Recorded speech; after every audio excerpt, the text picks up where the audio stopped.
নমস্কার বন্ধুরা, merry Christmas.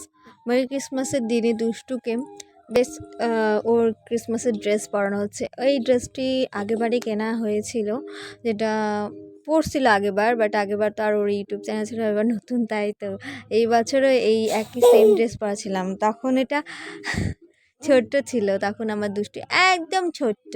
এখন তাই 1 বছর কয়েকটা মাস হয়েছে, তাই তো এখন একটু বড় হলো। তারপর ওই ড্রেসটা পরানোর পর দুষ্টু ওর পাপার সাথে ঘুরতে যাচ্ছে, যে যাই একটু এদিক ওদিক ঘুরে আসে। আর পাশের বাড়ির কাকিমুনিটা ওকে ডাকলো, কিরে দেখি তোকে। তখন ও ওইখানে ডাকছে ওর পিসিটাকে, ওর বাবা যে দেখ ওকে, এই যে এই যে তোদের স্যান্টা। পরে স্যান্টা আজকে সারা দিন মজা করলো। স্যান্টা এত খুশি, হ্যাঁ স্যান্টা এত খুশি হয়েছে কিছু বলার মনে না। তারপরে ওর দাদু ভাই মানে আমার বাবা আসলো, ওকে একটা কেক দিল। তারপরে ওর গাড়িতে বসে ওখানে কেক নিয়ে কি জানি এদিক ওদিকে যাচ্ছে, হাসতেছে না। সবাই বলছে চল স্যান্টা আজকে আমাদের বাড়ি। তাই দুষ্টুর এটা ভালো লাগলে লাইক করে দিও সবাই।